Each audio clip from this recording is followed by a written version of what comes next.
Taureau ascendant Capricorne. Pour ce projet sens, il faut de l'obstination et de la patience pour y arriver. Le tout est de remplir les points de suspension de cette phrase. Quel est ce but à long terme que s'est fixé l'un des parents et pourquoi a-t-il décidé de ne pas s'en écarter? Ce projet sens poussera le natif Taureau-Capricorne à rester fixé à ses objectifs ou à ses idées, et il lui arrivera de confondre persévérance et entêtement, afin de répondre à l'inconscient parental. De même, nous sommes dans un « je veux tout et je ne veux rien lâcher ».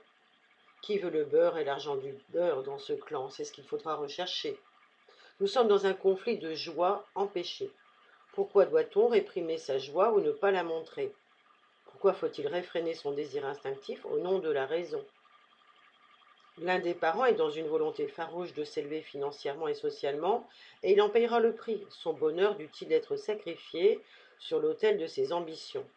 Il lui restera la satisfaction que procure la réussite et l'ambition dévorante qui y mène. Dans ce clan, l'argent et les possessions sont liés à la solitude et à l'abandon.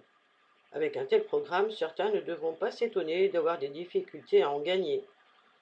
Pourtant, le plus souvent, ces natifs seront capables d'en avoir beaucoup, mais ils risqueront de se retrouver dans une solitude affective totale, car l'argent ne fait pas le bonheur.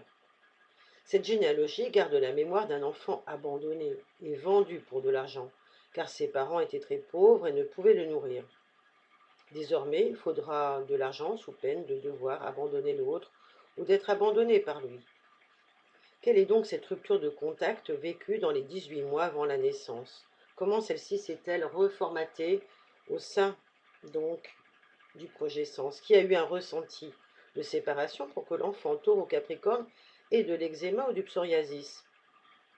J'ai tant besoin de sécurité affective que je suis obligée de me protéger pour ne pas tomber dans le désespoir, car l'amour, c'est la séparation et le manque. Qui a été considérée comme la brebis galeuse de la famille? Et pour quelle raison? Quel est l'enfant qui n'a pas été élevé par sa mère? Quel est celui qui aurait eu besoin de beaucoup plus d'amour maternel? Il en résultera parfois des problèmes de constipation, d'autant plus que Taureau-Capricorne implique une notion de tout vouloir garder, tout vouloir contrôler. Nous sommes ici dans une composante Vénus-Saturne qui crée une association entre le chagrin et l'amour.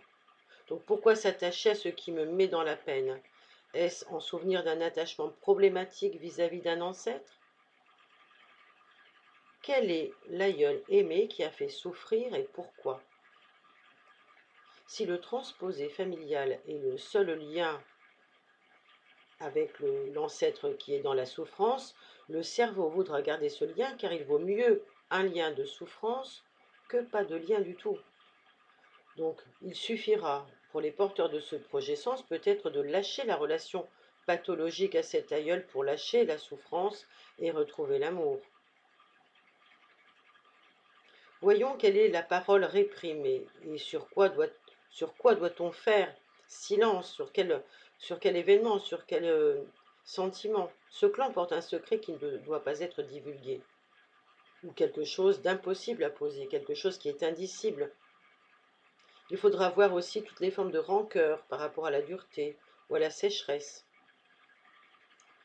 Par voie de conséquence, il y aura des mémoires de difficultés pour faire un enfant, car dans ce clan, il existe une rancœur par rapport à une grossesse.